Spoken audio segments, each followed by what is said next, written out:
Happy birthday மச்சான். தேங்க்ஸ்டா. Happy birthday நண்பா. Thanks Aishu. என்னடா ரெண்டு பேரும் கதை பேசிட்டு எங்க நின்னுட்டு இருக்கீங்க?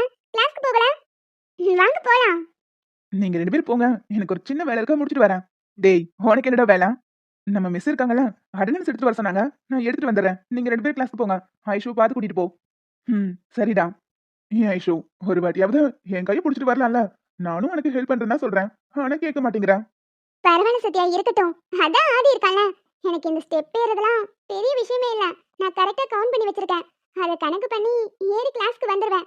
ஆனா இவன் தான் கொஞ்சம் பயப்படுறான். நீ கரெக்டா பிடிச்சி ஏறி ஐஷு. இருந்தாலும் ஸ்லிப் ஆயிடக்கூடாதுல, அதுக்காக தான். சரி ஆதி, பார்த்து கூட்டிட்டு போ. சரிடா மச்சான். எல்லாரையும் அனுப்பிட்டு நீ மட்டும் தனியா நிக்கிற. ஏதோ டவுட்டா இருக்கே. அதெல்லாம் ஒண்ணுமில்ல, நீ கிளாஸ்க்கு போ, நான் வரேன். இந்த கிளாஸ் முன்னாடி நீ ரொம்ப நேரம் நிக்கிறத பார்த்தா எனக்கு என்னமோ டவுட்டா இருக்கு. அதெல்லாம் ஒண்ணும் இல்ல, சும்மாதான். நீ கிளாஸ்க்கு போ, நான் வரேன். நிச்சயமா ஏதோ ஒண்ணு மறைக்கிறான். இவன் என்ன மறைக்கிறானோ இங்க ஒளிஞ்சு நின்னு பார்த்து கண்டுபிடிச்சே ஆகணும். சரிடா, நான் கிளாஸ்க்கு போறேன். நீ அட்டெண்டன்ஸ் எடுத்துட்டு வா. என்னோட பேக் இங்கதான் இருக்கு. லவ் லெட்டரையும் சாக்லேட்டையும் உள்ள வச்சிட வேண்டியதான்.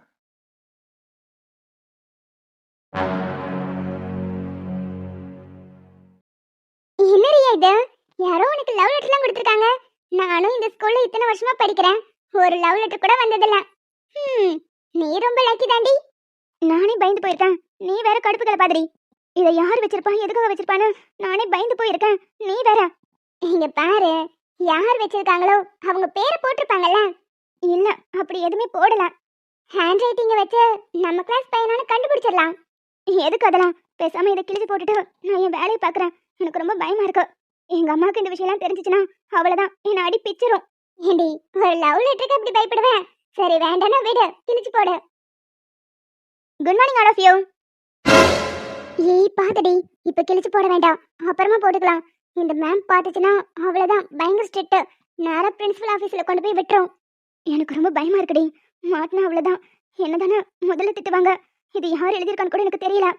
சரி சரி, அப்படியே டெஸ்க்கு கீழே வை, பாத்துக்கலாம். உன் டெஸ்க்கு கீழே என்ன இருக்கு? மேம், அது ஒண்ணும் இல்ல மேம், வெறும் பேப்பர் தான். பேப்பர் கீழே கிடந்துச்சுன்னா அந்த டஸ்ட்பின்ல போடணும்னு தெரியாது, எடுத்து போடுங்க. மேம், என் மூஞ்சில ஏதாவது எழுதியிருக்கா? எடுத்து போடுங்க. Yes ma'am. Riya, stop, give me paper. Ma'am, இந்த பேப்பர் எதுக்குங்க மேம்? இது வெறும் வேஸ்ட் தான், நான் டஸ்ட்பின்ல போட்டுறேன். Do what I say. முதல்ல பேப்பர் கொடு. I love you Riya. Aarti, இந்த லெட்டர் எல்லாருக்கும் கேக்குற மாதிரி சத்தமா படி. மிஸ், சத்தமா படின்னு சொன்னேன். Okay miss. I love you Riya. உன்னை எனக்கு ரொம்ப பிடிக்கும். உன் வாழ்க்கையில உள்ள கஷ்டத்தை மறைத்து நீ பேசுற பேச்சு, உன்னோட சிரிப்பு, உன் பார்வை எல்லாமே ரொம்ப அழகா இருக்கு. எனக்குள்ள ஏற்பட்ட உணவு சரியா தவறான்னு தெரியல. ஆனால் நான் உன்னை மனதார காதலிக்கிறேன். என் காதலை ஏற்றுக்கொள்வாய் என்ற நம்பிக்கையில் உன் பதிலை எதிர்பார்த்து கொண்டிருக்கும் காதலன். இப்படிக்கு உன்னுடைய காதலன். சூப்பர். படிக்கிற வயசுல காதல். நட பிரின்சிபல் ரூமுக்கு. மிஸ், எனக்கும் இதுக்கும் எந்த சம்மந்தமும் இல்ல. யாரோ என் பேக்ல இந்த லெட்டர் வச்சிருந்தாங்க, அவ்வளவுதான். ஓ, உனக்கே தெரியாம யாரோ உன் பேக்ல வச்சிட்டாங்க? ஆமாங்க மிஸ், யாரு வச்சான்னு எனக்கு தெரியாது. ப்ளீஸ் என்ன நம்புங்க. உனக்கே தெரியாம உன் கைக்கு இந்த லெட்டர் பறந்து வந்துருச்சா? நான் தான் சொல்றேன்ல மிஸ், யாரோ என்னோட பேக்ல வச்சிருக்காங்க, எனக்கு தெரியாது. நம்பிட்டா. இந்த ஸ்கூல்ல எல்லா ஸ்டூடெண்ட்டுமே நல்ல பணக்கார பசங்க. இந்த ஸ்கூல்ல படிக்கிற எல்லாருமே பெரிய பெரிய பிசினஸ்மேன், டாக்டர், இன்ஜினியர், அவங்களோட பசங்க. ஆனா ஒன்ன மட்டும்தான் கம்மியான ஃபீஸ்க்கு உங்க அம்மா இங்க வேலை பார்க்குற ஒரே காரணத்துக்காக உள்ள எடுத்திருக்காங்க. ஆனா நீ இவ்ளோ கேவலமான பொண்ணா இருக்க. நான் தான் சொல்றேனே மிஸ், எனக்கு இதுக்கும் எந்த சம்மந்தமும் இல்ல. இந்த லெட்டர் யார் வச்சான்னு எனக்கு தெரியாது. இதை நம்புறதுக்கெல்லாம் வேற ஆளை பாரு. உங்க அம்மா இங்க தானே வேலை பார்க்கறாங்க, முதல்ல அவங்க கிட்ட பேசிக்கிறேன். மிஸ் மிஸ் வேண்டாம் மிஸ், அம்மா என்ன ரொம்ப கஷ்டப்பட்டு படிக்க வைக்கிறாங்க. இது அவங்களுக்கு தெரிஞ்சா ரொம்ப கஷ்டப்படுவாங்க, வேண்டாம் சொல்லிடாதீங்க. ஆமாங்க மிஸ், இவளுக்கும் இதுக்கும் எந்த சம்மந்தமும் இல்ல. லெட்டர் யாரோ பேக்ல வச்சிருக்காங்க. நீ என்ன அவளுக்கு சப்போர்ட்டா? அமைதியா நில்லு. இந்த ஹேண்ட் ரைட்டிங்க பார்க்கும்போது நம்ம கிளாஸ் ஸ்டூடெண்ட் மாதிரி தெரியல. வெளிய இருந்து தான் கொடுத்துருக்கணும். உண்மையை சொல்லு, யார் கொடுத்தாலும் சொல்ல போறியா இல்லையா? மிஸ், ப்ராமிஸா எனக்கு தெரியாது. நீ இப்படிலாம் கேட்டா சொல்ல மாட்டேன். பிரின்சிபல் ரூமுக்கு நட. என்னாச்சு மேடம், என்ன ப்ராப்ளம்? இந்த பொண்ணுக்கு யாரோ ஒரு பையன் லவ் லெட்டர் கொடுத்துருக்கான். ஆனா அது யாருன்னு கேட்டா இந்த பொண்ணு சொல்லவே மாட்டேங்கிறா. நம்ம ஸ்கூல் பசங்க வெரி வெரி டிசிப்ளின், அதனால யாரும் இப்படி பண்ணிருக்க மாட்டாங்க. நிச்சயமா வெளிய இருந்து யாராவது தான் கொடுத்துருக்கணும். இந்த பொண்ணு கிட்ட திரும்ப திரும்ப யாருன்னு கேட்டா பதிலே சொல்ல மாட்டேங்கிறா. மேடம், இதெல்லாம் ஒரு பிரச்சனைங்களா? லெட்டர் கிழிச்சு போட்டுட்டு ஏதாவது சின்னதா பனிஷ்மென்ட் கொடுத்துட்டு விடுவீங்களா? சார், புரிஞ்சு பேசுங்க. நம்ம ஸ்கூல்ல படிக்கிற ஒவ்வொரு ஸ்டூடெண்ட்டும் எவ்வளவு பெரிய வீட்டு பசங்க. ஆனா இந்த பொண்ணு தான் மிடில் கிளாஸ் ஃபேமிலி. இந்த பொண்ணு மாதிரியான ஆட்கள் நம்ம ஸ்கூல்ல இருந்துட்டே இருந்தா நம்ம ஸ்கூலுக்கு தான் கெட்ட பேர் உருவாகும்.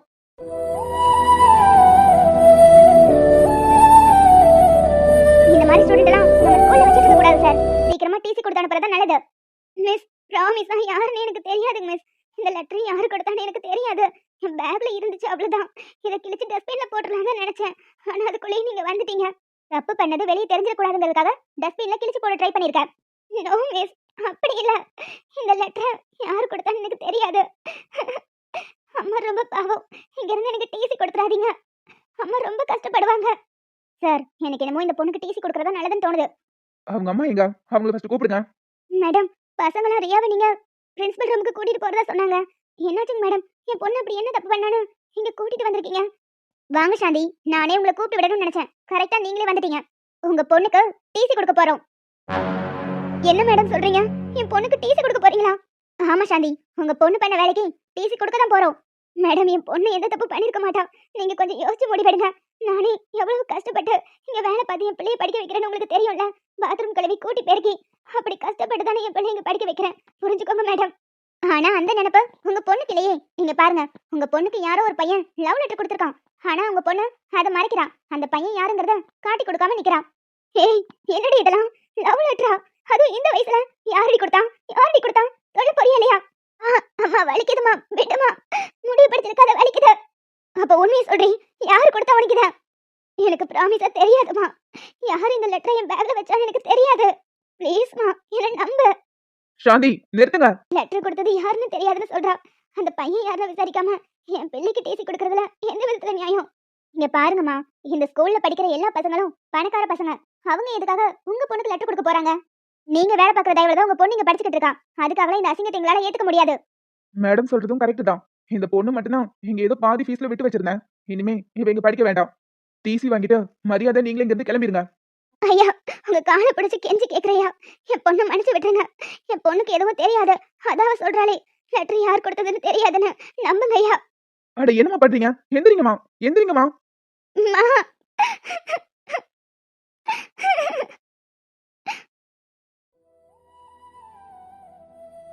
ஐயா, என் பொண்ணை தயவு செஞ்சு இந்த ஸ்கூலை விட்டு நிறுத்திடாதீங்க. பாவம் என் பொண்ணு. அவ படிப்பு பாதியில இருக்குன்னா அவ எதிர்காலமே பாழா போயிடும். உங்களை கெஞ்சி கேட்டுக்கிறேன். இத்தனை நாளா பாதி ஃபீஸ் தானே நான் கட்டிக்கிட்டு இருந்தேன். இனி முழுசா கூட கட்டிடுறேன். தயவு செஞ்சு என் பொண்ணு இங்கே படிக்கட்டும் ஐயா. நீங்க பாருங்கம்மா, நீங்க எவ்வளவு அழுது நடிச்சாலும் இனிமே உங்க பொண்ணுக்கு இங்க இடம் இல்ல. உங்க பொண்ணை கூட்டிட்டு கிளம்புங்க. சார், டிசி ரெடி பண்ணுங்க. ஏ, இந்த லெட்டரை யார் கொடுத்ததுன்னு சொல்லி தொலைடி. எனக்கு நிஜமாவே தெரியாதுமா. சாந்தி, உங்களோட தகுதிக்கு ஏத்த மாதிரி வேற ஒரு ஸ்கூலை பார்த்து நீங்க சேர்த்துக்கோங்க. இந்த ஸ்கூல்ல நிறைய பணக்கார பசங்க படிக்கிறாங்க. உங்க பொண்ணால ஏதாவது பிரச்சனை வந்துருச்சுன்னா அதனால டிசி வாங்கிட்டு கிளம்புறதுதான் உங்களுக்கும் நல்லது. ஐயா, உங்களை கெஞ்சி கேட்டுக்கிறேன். பாவம் என் பொண்ணு. யாரோ செஞ்ச தப்புக்கு என் பொண்ணுக்கு தண்டனை கொடுத்துறாதீங்க. லெட்டர்ல என்ன எழுதியிருக்குன்னா, கிளாஸ் முன்னாடி ஒரு பொண்ணு படிக்க வச்சேன். அதுல உங்க பொண்ணு பத்தின தகவல் அத்தனையும் தெளிவா எழுதியிருக்கு. உங்க பொண்ணு வாழ்க்கையில இருக்கிற கஷ்டத்தை பத்தியும் அந்த பையன் தெளிவா எழுதியிருக்கான். அப்படின்னா இதுக்கு என்ன அர்த்தம்? அந்த பையனுக்கு உங்க பொண்ணை பத்தி நல்லாவே தெரிஞ்சிருக்கு. உங்க பொண்ணு அந்த பையன் கூட சேர்ந்து பழகாமையா இந்த அளவுக்கு விஷயங்கள் தெரிஞ்சிருக்கும். உங்க பொண்ணு மேலேயும் தப்பு இருக்கு. அந்த பையனை உங்க பொண்ணுக்கும் நல்லா தெரிஞ்சிருக்கும். ஆனா உங்ககிட்ட சொல்ல மறைக்கிறான். என்னடி ரியா இதெல்லாம்? யாருன்னு தெரிஞ்சா சொல்லிடுறீ. எனக்கு தெரியாதுமா. இதுக்கு மேலேயும் ஒரு பிரயோஜனமும் இல்ல. உங்க பொண்ணு கூட்டிட்டு வெளியே கிளம்புங்க. டிசி கொடுத்துறேன். மிஸ், டிசி ரெடி பண்ணுங்க. பிரின்சிபல் ரூம்ல பெரிய கலவரமே வெடிச்சுக்கிட்டு இருக்கு. கலவரமா? என்ன பசங்க யாராவது சண்டை போட்டுக்கிட்டாங்களா? அந்த 7th ஸ்டாண்டர்ட் ரியா இருக்கல்ல? ஆமா, பாத்திருக்கேன். அந்த பொண்ணுக்கு என்னாச்சு? அந்த பொண்ணுக்கு எதுவும் ஆகல. அந்த பொண்ணுக்கு எவனோ ஒருத்தன் லவ் லெட்டர் கொடுத்திருக்கான். அதுவும் நேரடியா கொடுக்காம அந்த பொண்ணோட பேக்ல வச்சுட்டான் போல. அது மேம் கண்ல மாட்டி பிரின்சிபல் ரூம் வரைக்கும் போய் கடைசியில அந்த பொண்ணுக்கு டிசி கொடுத்து அனுப்புறாங்க. அவ அழுதுகிட்டே போயிட்டு இருக்கா. அவங்க அம்மா வேற அந்த பொண்ணை புரிஞ்சுக்காம மாடு மாதிரி போட்டு அடிச்சு இழுத்துட்டு போறாங்க. என்ன சொல்ற? நீ சொல்றதுல உண்மையா? டிசி கொடுத்துட்டாங்களா? டேய், லெட்டர் எழுதுனது யாரோ தானே? அப்புறம் எப்படி அந்த பொண்ணுக்கு டிசி கொடுத்திருப்பாங்க? அட, அதுக்கு எதுக்கு மச்சான் நீ பதற? நான் கேக்குற கேள்விக்கு பதில் சொல்றா. உன் அப்பா தானே பிரின்சிபல். அந்த பையன் யாருன்னு கண்டுபிடிச்சு அவனுக்கு தானே பனிஷ்மெண்ட் கொடுக்கணும். டேய், நீ எதுக்கு இவ்வளவு பதட்டமாகற? நீயா லெட்டர் கொடுத்த? இல்ல, ஒரு நிமிஷம், நான் வந்துடுறேன். ஓ, நீ தான் லெட்டர் கொடுத்தன்னு உண்மையை சொல்லி நீயே இந்த ஸ்கூலை விட்டு வெளியே போக போற. எனக்கும் இதுதான் வேணும். நான் தான் இந்த ஸ்கூல் ஃபர்ஸ்ட் வரணும். சொல்லுப்பா, என்ன விஷயம்? சார், ரியாவுக்கு லெட்டர் கொடுத்தது நான் தான். பனிஷ்மெண்ட் கொடுக்கறதா இருந்தா எனக்கு கொடுங்க. அவ பாவம். அவளுக்கு எதுக்காக கொடுத்தீங்க? நான் தான் அவ பேக்ல லெட்டர் வச்சேன். என்ன சதீஷ் சொல்ற? நீ தான் லெட்டர் வச்சியா? ஆமா மேடம், நான் தான் லெட்டர் வச்சேன். உன்னால இப்போ அவ டிசி வாங்கிட்டு போயிட்டு இருக்கா. சரி பரவாயில்ல விடு. இத பத்தி யார்கிட்டயும் ஷேர் பண்ணாத. போனது போகட்டும். நீ கிளாஸ்க்கு போ. நோ மிஸ், இது என்னோட மிஸ்டேக். எந்த பனிஷ்மெண்டா இருந்தாலும் எனக்கு கொடுங்க. அந்த பொண்ணு பாவம். சரி, இட்ஸ் ஓகே. இத பத்தி யார்கிட்டயும் ஷேர் பண்ணாம கிளாஸ்க்கு போன்னு சொன்னேன். மிஸ், பாவம் மிஸ் அந்த பொண்ணு. Please go to your class room. என்னங்க மிஸ், இந்த பையன் தப்பு பண்ணிருக்கான். அந்த பொண்ணுக்கு பனிஷ்மெண்ட் கொடுத்துட்டோம். விடுங்க சார். போனா போகட்டும். அந்த பொண்ணு மட்டும்தான் நம்ம ஸ்கூல்லே மிடில் கிளாஸ் ஃபேமிலி. அந்த பொண்ணு இந்த ஸ்கூல்ல இருந்தா தேவையில்லாத பிரச்சனை தான் வரும். பாத்தீங்களா? சதீஷ் இன்னைக்கு அந்த பொண்ணுக்கு லெட்டர் கொடுத்திருக்கான். பணக்கார பையனை இழுத்து போடுறதுக்கு தான் இந்த மாதிரி பொண்ணுங்களை இந்த மாதிரி ஸ்கூல்ல வந்து சேருவாங்க போல. நீங்க சொல்றது சரிதான். சரி கிளாஸ்க்கு போங்க. பாவமா ரியா. அன்னைக்கு அவ ஸ்கூலை விட்டு வெளியே போகும்போது தான் நான் அவளை பார்த்தேன். அழுதுட்டே போனா. என்னாலதான் அவ படிப்பு போச்சு. 3 வருஷமா அவளை எந்த ஸ்கூல்லையுமே சேர்க்கல. அதுக்கப்புறம் நான் ஏதோ ஒரு கவர்மெண்ட் ஸ்கூல்ல படிச்சிருக்கா. நடந்ததெல்லாம் மனசுல இருந்தனால அவளால டிகிரி கூட சரியா முடிக்க முடியல. ஏதோ தட்டு மாதிரி பாஸ் ஆயிருக்கா. திரும்பவும் அவளை ரோட்ல பார்த்ததும் யாரோ மாதிரி அவ முன்னாடி நின்னு அவளை வெறுப்பேத்தி வேணும்னே நம்மளோட ஆபீஸ்க்கு வர வச்சேன். கொஞ்சம் கொஞ்சமா அவளை வெறுப்பேத்தி நல்ல நிலைமைக்கு கொண்டு வரணும்னு தான் ஆசைப்பட்டேன். என் காதலையும் ஏத்துக்கிட்டா. ஆனா திரும்பவும் இந்த உண்மை எல்லாத்தையும் தெரிஞ்சு அவ என்னை வெறுத்துட்டாமா. இதுக்கப்புறம் இது மாறவே மாறாதுல்ல. என்னை வெறுத்து ஒதுக்கிடுவா. நீ உண்மையை மறைச்சதுல தான் அவ கோவமா இருக்கா. உன்னை வெறுத்து இருக்கலாம் மாட்டா. அவ உன் மேல உண்மையா காதல் வச்சிருந்தா நிச்சயமா என்னைக்கும் வெறுத்து ஒதுக்க மாட்டா சதீஷ். திரும்பவும் அவளுக்கு சொல்லி புரிய வை. புரிஞ்சுப்பா. சின்ன பொண்ணு தானே. அவ புரிஞ்சுப்பாங்கிற நம்பிக்கை எனக்கு சுத்தமாவே இல்ல. என்னை வெறுத்துருவாளோன்னு பயமா இருக்குமா. நானே நேரம் வரும்போது இந்த விஷயத்த சொல்லிடலாம் தான் நினைச்சேன். ஆனா அவன் சொல்லி மொத்தமா காரியத்தை கெடுத்துட்டான். சரிப்பா தம்பி, வருத்தப்படாத. எல்லா நிலையும் அப்படியே இருந்துராது. நிச்சயமா அவ மனசு மாறும்.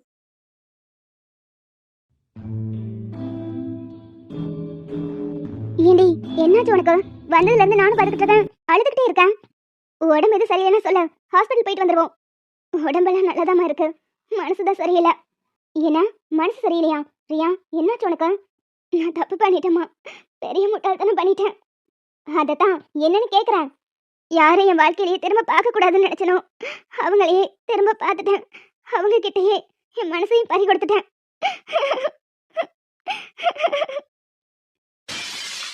ஏண்டி என்ன விளையாடுறியா? உன் அப்பா என்னடானா வேற ஒரு மாப்பிள்ளை உனக்கு பார்த்து வச்சிருக்காரு.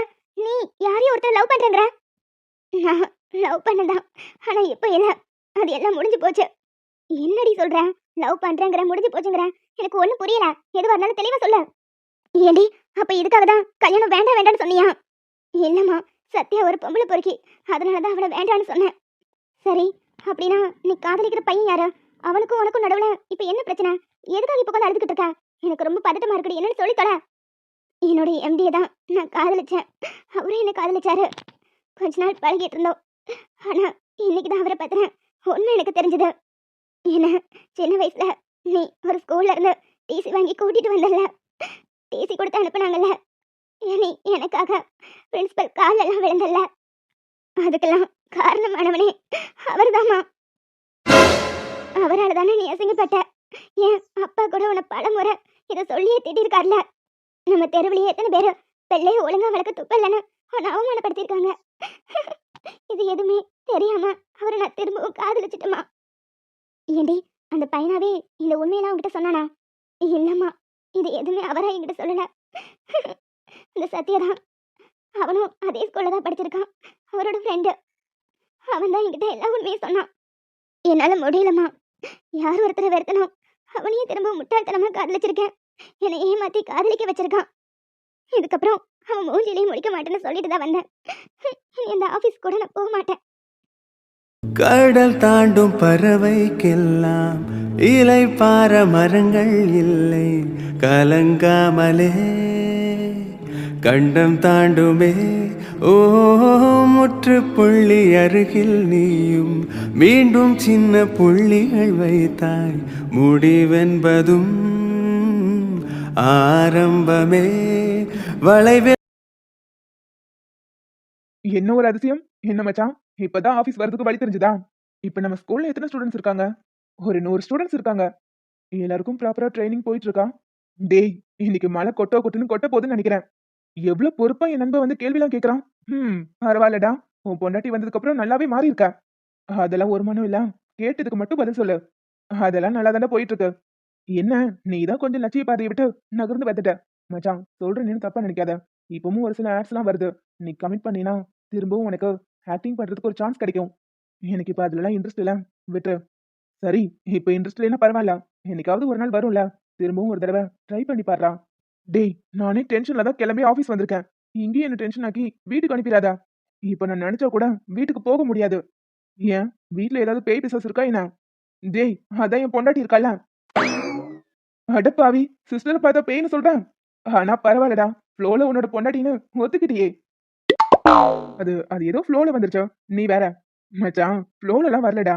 உன் மனசுல இருந்து தான் வந்திருக்கு. சரி, நேத்து என்னாச்சு? சம்பவம் சிறப்பா முடிஞ்சுச்சா இல்லையா? இரு இரு. நேத்து நடந்தது எப்படி உனக்கு தெரியும்? ஏன்னா அந்த சீனுக்கு காரணமே நாங்க தானே. எது? நீங்களா? ஃப்ளோர்ல தேங்காய் எண்ணெய் ஊத்தி சிஸ்டரையும் விழ வச்சது என்னமோ அம்மா தான். நான் சும்மா கூட நின்னு வேடிக்கை மட்டும் தான் பார்த்தேன். எருமை எருமை, ஏன்டா அப்படி பண்ணீங்க? உங்களுக்குள்ள கெமிஸ்ட்ரி பயாலஜிலாம் ஒர்க் அவுட் ஆகணும்ல, அதுக்காக தான். ஒரு நண்பனா இதெல்லாம் கேட்கறது எனக்கு கொஞ்சம் சங்கடமா தான் இருக்கு. இருந்தாலும் உன்னோட நன்மைக்காக கேட்கிறேன். பயாலஜி ஒர்க் அவுட் ஆச்சா இல்லையா? அது ஒர்க் அவுட் ஆனனால தான் இங்க வந்து உட்கார்ந்துருக்கேன். நீலாம் ஒரு நண்பனா? என் வாழ்க்கையை இப்படி நாசம் பண்ணிட்டியே. டேய், நீ சொல்றத பார்த்தா எல்லாம் முடிஞ்சிருச்சுன்னு நினைக்கிறேன். ஏன்டா அது வேற ஞாபகப்படுத்துறேன்? நானே டென்ஷன்ல இருக்கேன். அவங்க மூஞ்ச பார்த்து கூட என்னால பேச முடியல. எவ்வளவு பெரிய முட்டாள்தனம் பண்ணிட்டேன். எனக்காக அவங்க லைஃபையே சாக்ரிஃபைஸ் பண்ணிருக்காங்க. அவங்க கிட்ட இப்படி நடந்துக்கிட்டேனேன்னு எனக்கே நினைச்சா கேவலமா இருக்கு. ஒரு பக்கம் என் மனசு முழுக்க இலக்கியா, இன்னொரு பக்கம் என் வாழ்க்கை முழுக்க ஐஷு இப்ப நிறைஞ்சிட்டாங்க. நான் இனி என்ன பண்ண போறேன்னு எனக்கு தெரியல. டேய் மச்சான், அட்வைஸ் பண்றேன்னு நினைக்காத. எல்லாரும் சொல்ற விஷயத்தை தான் நானும் சொல்றேன். இலக்கியா உன்னோட பாஸ்ட், அது முடிஞ்சு போச்சு. அவ உன் வாழ்க்கையில இருந்தது உண்மை. நீ காதலிச்சது உண்மை. ஆனா இப்ப அவ உன் வாழ்க்கையில இல்ல. உன் மனசுலயும் இல்ல. அத நீ மறந்து ரொம்ப நாள் ஆச்சு. அவ உன்னை ஏன் விட்டுட்டு போனாங்கிறத தெரிஞ்சுக்கிறதுக்காக தான் நீ காத்துட்டு இருக்கியே தவிர, அவ திரும்ப வந்தாலும் ஐஷுவ விட்டுட்டு நீ அவளை ஏத்துக்க மாட்ட. உன்னை பத்தி யோசிக்காம உன்னை விட்டுட்டு போனவ அவ. ஆனா ஐஷு அப்படி கிடையாது. உன்னை பத்தி மட்டும்தான் யோசிக்கிறாங்க. யோசிச்சு பாரு. உன் அம்மாக்காக லைஃப் சாக்ரிஃபைஸ் பண்ணாங்க. இப்போ உனக்காக தன்னையே கொடுக்க துணிஞ்சிருக்காங்க. எந்த ஒரு பொண்ணும் தன்னை அவ்வளவு சீக்கிரத்துல ஒரு ஆண் கிட்ட ஒப்படைச்சிட மாட்டாங்கடா. இந்த அளவுக்கு துணிஞ்சிருக்காங்கன்னா அவங்களுக்கும் உன் மேல காதல் இருக்கு. டேய் டேய் டேய், நீ நினைக்கிற மாதிரிலாம் இல்ல. ஐஷு கிளியரா சொல்லிட்டாங்க. இலக்கியா வந்ததும் நான் போயிடுவேன். இதுல நமக்குள்ள ஒரு பிரச்சனையும் இல்ல. இது ஜஸ்ட் ஆக்சிடென்ட் தான் அப்படின்னு அவங்களே ஒத்துக்கிட்டாங்க. டேய் பைத்தியக்காரா, அதெல்லாம் வெறும் வாய் வார்த்தைக்கு சொல்றது. இதனால உனக்கு இந்த குற்ற உணர்ச்சி வந்துடக்கூடாதுங்கிறதுக்காக அவங்க அப்படி பேசியிருக்காங்க. உண்மையாவே மச்சான், ஐஷு உன்னை உயிருக்கு உயிரா காதலிக்க ஆரம்பிச்சிட்டாங்க. இல்லடா, அப்படிலாம் இருக்காது. இலக்கியா வந்ததும் நான் உங்க வாழ்க்கையை விட்டு போயிடுவேன்னு அடிக்கடி அவங்க சொல்லிட்டே தான் இருக்காங்க. அப்புறம் எப்படி என்ன லவ் பண்ண முடியும்? இலக்கியா வந்தா விட்டு கொடுத்துட்டு நான் போயிருவேன்னு சொல்றதும் உன் மேல உள்ள காதல் தான் மச்சான். உன்னோட காதலனோட ஆசை எதுவோ அதுதான் நிறைவேற்றி வைக்கணும்னு நினைக்கிறாங்க. அது கூட உன் மேல உள்ள காதல் தான் மச்சான். அது மட்டும் இல்ல, இலக்கியா வந்தாலும் நீ அவங்கள விட்டு போயிட மாட்டேங்கிற நம்பிக்கை அவங்களுக்குள்ள ஸ்ட்ராங்கா வந்துருச்சு. அதனாலதான் தன்னை யோசிக்காம உன்கிட்ட கொடுத்துருக்காங்க.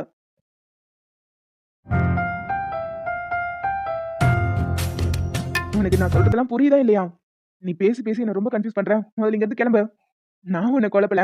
நீ தான் குழம்பி போய் இருக்க. சீக்கிரம் தெளிவாகி ஒரு நல்ல முடிவா எடு. உன் மனசுல இலக்கியாவுக்கு இடம் இருந்துச்சு. ஆனா ஐஷு வந்ததுக்கு அப்புறம் அதெல்லாம் மாறிடுச்சு. டேய், ஐஷு ரொம்ப நல்ல பொண்ணுடா. அதுக்காக இலக்கியா தப்பான பொண்ணு நான் சொல்ல வரல. ஆனா திரும்பி வரமாட்டான்னு தோணுது. எங்க போனாலோ என்ன ஆனாலோ விட்டுடா. அவ வரணும்னு நினைச்சிருந்தா இதுக்குள்ள வந்திருக்கணும். ஆனா வரலல்ல. இதுக்கு மேலயும் அவளை தேடி தேடி உன்னோட வாழ்க்கையை நீ தொலைச்சிடாத. இது உனக்கும் ஐஷுக்குமான வாழ்க்கை. அதை ஒழுங்கா சேர்ந்து வாழ்ற வழியை பாருங்க. என்னோட இலக்கியா வந்துருவா. அன்னைக்கு லெட்டர் கூட வந்துச்சுல. எனக்கு உன் ஃபேன்ஸ் கிட்ட இருந்து நிறைய லெட்டர் வரும். அதுல ஒன்னா கூட இருக்கலாம்ல. அது இலக்கியாவோட லெட்டர்னு நீ ஏன் இப்படி முடிவு பண்ணுவ? எதுவா இருந்தாலும் அவ வந்ததுக்கு அப்புறம் முடிவு பண்ணிக்கலாம். இல்லனா அவளை பத்தின தகவல் எனக்கு தெரியணும். அவ ஏன் என்னை விட்டுட்டு போனாங்கிற காரணமும் தெரிஞ்சுக்கணும். அது வரைக்கும் நான் எந்த முடிவும் எடுக்க மாட்டேன். ம். எந்த முடிவும் எடுக்க மாட்டியா? ஒருவேளை ஐஷு நெக்ஸ்ட் மந்த் கன்சீவ் ஆயிட்டா? ஏன்னா கன்சீவா? ஆமாடா. நீ பண்ண வேலைக்கு அதுவும் நடக்கும்ல. டேய், என்னடா உளறிட்டு இருக்க? அப்படிலாம் எதுவும் நடந்துராது. ஒருவேளை நடந்துச்சுன்னா என்ன பண்ணுவ? டேய், இது ஏதோ தெரியாம நடந்த விஷயம். நாங்க கண்ட்ரோல் மிஸ் பண்ணிட்டோம் அவ்வளவுதான். இதுக்காக குழந்தை இல்லாம பிறக்கும். டேய் டேய், ஒண்ணும் தெரியாத பாப்பா மாதிரி பேசாத. இத்தனை வருஷம் உன் கூட பழகுறேன். உன்னை பத்தி எனக்கு நல்லா தெரியும். உன் மனசுல முழுசா ஐஷு வந்துட்டாங்க. உனக்கே தெரியாம அவங்கள நீ லவ் பண்ண ஆரம்பிச்சிட்ட. சும்மா ஒரு பொண்ணை பார்த்து சபலப்படுற ஆள்லாம் நீ கிடையாது. இலக்கியாவை 2 வருஷமா லவ் பண்ணிருக்க. அதுக்கப்புறம் இத்தனை வருஷமா நினைச்சிட்டு இருந்திருக்கேன். ஆனா அவங்க மேல உன் விரல் கூட பட்டது கிடையாது. பட் ஐஷு கிட்ட நீ அப்படி இல்ல. ஸ்டார்டிங்ல இருந்தே அவங்க கண்ணை பார்க்கும் போதெல்லாம் அவங்க கிட்ட நீயே உன்னையும் அறியாம நெருங்க ஆரம்பிச்சிட்ட. உன்னோட உண்மையான காதல் ஐஷு தான். இதை நீ உணராம இருக்கிறது தான் எங்களுக்கு ஆச்சரியமா இருக்கு. எனக்கு ஒரே குழப்பமா இருக்குடா. சரி விடு, நெக்ஸ்ட் மந்த் ஒரு குழந்தை வந்ததும் உன் குழப்பம் எல்லாம் தீந்துரும். ரொம்ப பெரிய தப்பு பண்ணிட்டேன்டா. இப்ப ஃபீல் பண்ணி என்ன பிரயோஜனம்? அதெல்லாம் நேத்து யோசிச்சிருக்கணும். ஏன் மச்சான், இதுக்கு வேற வழியே இல்லையா? ஒரே ஒரு வழிதான் இருக்கு. இந்த வாழ்க்கைய அக்செப்ட் பண்ணி ஏத்துக்கோ. அப்போ என்னோட இலக்கியா, டேய், அந்த சாப்டர் உன் வாழ்க்கையில வராது. ஒருவேளை வந்துச்சுன்னா அப்ப பாத்துக்கலாம். அது வரைக்கும் நீ ஹாப்பியா இரு. ஐஷுவை ஏத்துக்கிட்டு வாழ்ற வழிய பாரு. முட்டாள்தனமா உன் வாழ்க்கையை தொலைக்காத. நேத்து நான் நடந்துக்கிட்டது வேணா முட்டாள்தனமா இருக்கலாம். ஆனா நான் ரொம்ப தெளிவா தான் இருக்கேன். என் மனசுல இன்னும் சிச்சி நிறுத்து. இன்னும் உன் மனசுல இலக்கியாதான் இருக்கான்னு சொல்லி உன்னையே நீ ஏமாத்திக்காத.